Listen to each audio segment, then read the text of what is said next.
L'escola Font del Roure és una escola gran, amb gairebé 400 alumnes, i fa temps ens vam plantejar la necessitat de donar resposta al gran repte que suposa la inclusió de tots els nostres alumnes. El treball d'identitat col·lectiva, de sentiment de pertinença i d'inclusió són elements claus en el nostre projecte.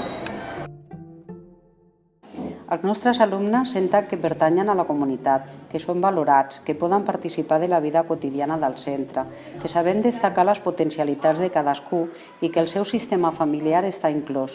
D'aquesta manera, els infants estan preparats per aprendre, sigui quin sigui el seu ritme d'aprenentatge, les seves característiques o els seus trets personals. Senten, doncs, que estan en un ambient de benestar i que tothom té un lloc a la nostra escola. Presentem, doncs, projectes per a tots on descrivim algunes de les estratègies metodològiques que hem anat portant a la pràctica. L'OR és una eina excel·lent per treballar diferents coneixements de les diverses àrees curriculars. I a més contribueix a assolir un objectiu important, el respecte per la natura i l'entorn. Els infants se senten protagonistes d'un espai alhora que treballen continguts propis del medi natural i també d'altres àrees d'aprenentatge. Per altra banda, el fet de tenir contacte amb la natura obre a tots els infants un món sensorial de textures, colors, olors i sabors. El treball de l'OR facilita la participació de tots els infants, sigui quin sigui el seu ritme i nivell d'aprenentatge. Tothom té un lloc en les feines i en la responsabilitat de les tasques de l'OR. Ens organitzem per ambients on s'ofereixen propostes on l'infant és al centre del seu aprenentatge.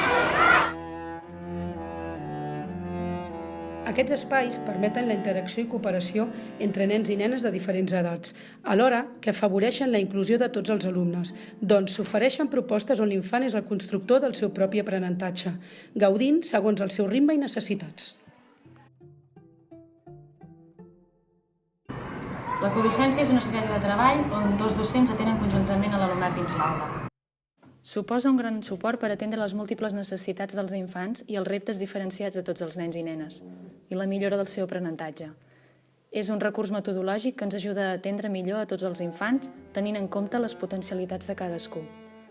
Ens permet atendre i mirar a tots els infants de l'aula ordinària i aprendre i compartir entre iguals. Aquests són els dos grans objectius que es persegueixen amb aquesta estratègia de treball. Aquesta estratègia permet la cooperació entre els mestres que compartim la planificació, execució, avaluació i la reflexió sobre les pràctiques. Compartim la manera d'atendre la diversitat dins l'aula. A partir de la reflexió, els mestres aprenem els uns dels altres i esdevé un veritable aprenentatge entre iguals.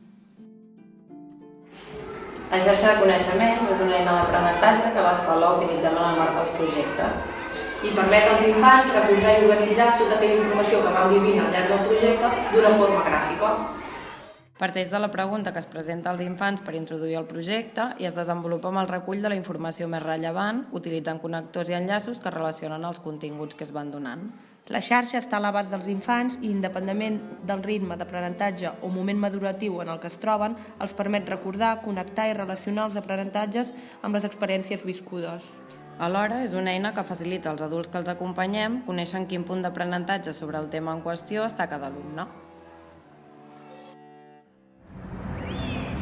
A l'escola treballem l'acció tutorial des de diferents àmbits que ens permeten acompanyar els alumnes d'una manera global en els processos d'aprenentatge.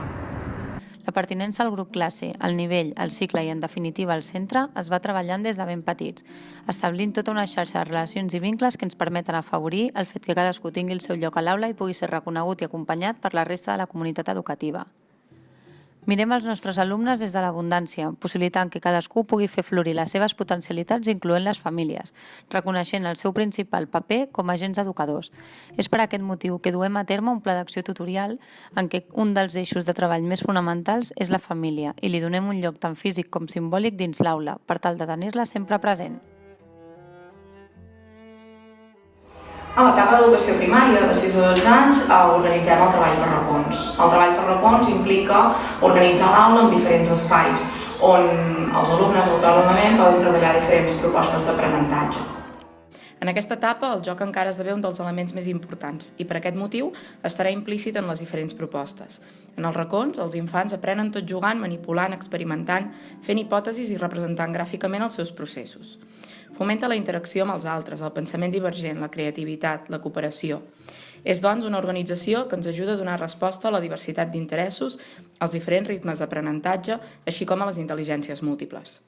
El paper del mestre és dinamitzar els aprenentatges, observar, animar els alumnes a participar en les diferents propostes. Aquest plantejament cedeix, doncs, el protagonisme a l'infant que desenvolupa un rol actiu en el seu aprenentatge, tot prenent consciència de les seves possibilitats i aprenent dels seus errors.